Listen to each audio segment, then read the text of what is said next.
आज की इस वीडियो में हम आपके साथ डिस्कस करेंगे कि गिटहब और गिट में क्या डिफरेंस होता है। यहाँ पे आप दो टर्म्स देख रहे हैं, एक टर्म है गिट और एक है गिटहब। ठीक है, बेसिकली क्या होता है कि आपने बहुत सारी ऐप या सॉफ्टवेयर देखे होंगे, तो जब आप मान लिया गूगल प्ले स्टोर पे जाते हैं, वहाँ पे ऐप देखते हैं कोई भी, तो ऐप में एक आपको वर्जन दिखता होगा कि वर्जन, ये ऐप का वर्जन है। ठीक है, जैसे बुक होती है, बुक में एडिशन होते हैं, उसी तरीके से हमारे पास ऐप में वर्जन होते हैं। ठीक है, तो वर्जन कंट्रोलिंग के लिए हम इन चीज़ों का यूज करते हैं। गिट का वर्जन कंट्रोल सिस्टम है ये, एक तरह से बेसिकली। ठीक है, क्या होते हैं किस तरीके से, गिट जो है हमारे पास एक सॉफ्टवेयर होता है, जबकि हमारे पास अगर हम बात करें गिट हब की, तो गिट हब जो है हमारे पास ऑनलाइन एक क्लाउड सर्विसेज है। ठीक है, तो यहाँ पर हम इनमें क्या डिफरेंस होता है ये समझते हैं। देखिए, जैसे यहाँ पे बात करते हैं गिट हब की, तो गिट हब जो है एक क्या है, सर्विस है। ये एक क्लाउड सर्विस है, ऑनलाइन क्लाउड सर्विस होती है, जबकि गिट क्या है, गिट एक सॉफ्टवेयर होता है। ठीक है, ये it is hosted on web, यानी वेब पे होस्टेड होती है, क्लाउड सर्विस है, ऑनलाइन है। ये जो गिट है ये एक सॉफ्टवेयर है, ये डेस्कटॉप बेस्ड एप्लीकेशन होती है, यानी इसको आप लोकल सिस्टम में इंस्टॉल कर सकते हैं।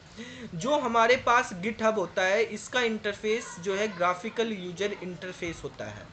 ठीक है, यानी GUI इंटरफेस होता है, जबकि जो गिट है ये एक कमांड लाइन टूल है। जैसे आप मतलब कोड वगैरह लिखते हैं, VS कोड वगैरह में लिखते हैं।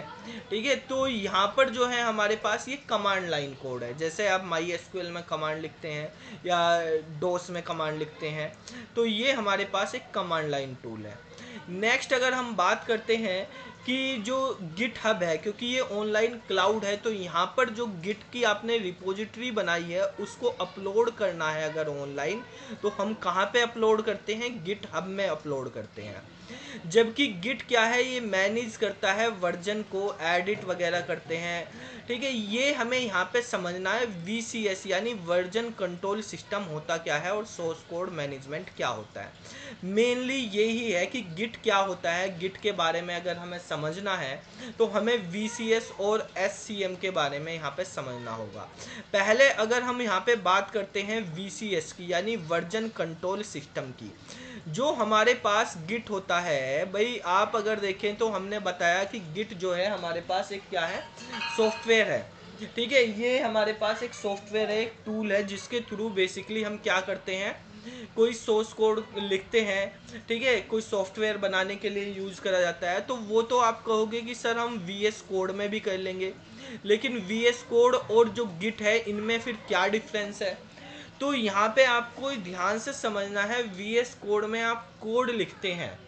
ठीक है, लेकिन गिट हब, गिट में क्या होता है, अगर गिट की बात करें तो गिट के अंदर जो आपने कोड लिखा, उस कोड में जो भी चेंजेज हो रहे, आपने किस डेट में किस टाइम पे क्या क्या चेंजेज करे, वो हर चीज़ रिकॉर्ड होती है गिट के अंदर।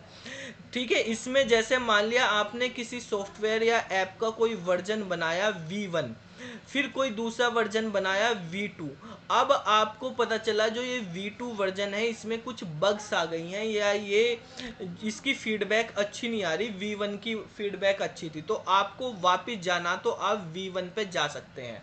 यानी आप वर्जन को कंट्रोल कर सकते हैं, जितने भी वर्जन बनेंगे। बेसिकली हम वर्जन क्यों बनाते हैं, जैसे अपडेट आती है ना ऐप की, आप देखते हो अपडेट आती है, तो अपडेट्स क्या होती हैं, जो हमारे पास अगर किसी सॉफ्टवेयर में हमें कुछ नई चीज़ें करनी हो, उसके बग्स हटाने हो, या नए टूल्स उसमें नए फीचर्स इंक्लूड करने हो, तो हम नया वर्जन लाते हैं। तो हमारे पास जितने भी वर्जन रहेंगे, हर वर्जन का रिकॉर्ड रहेगा गिट के अंदर कि किस टाइम आपने कौन सा वर्जन बनाया।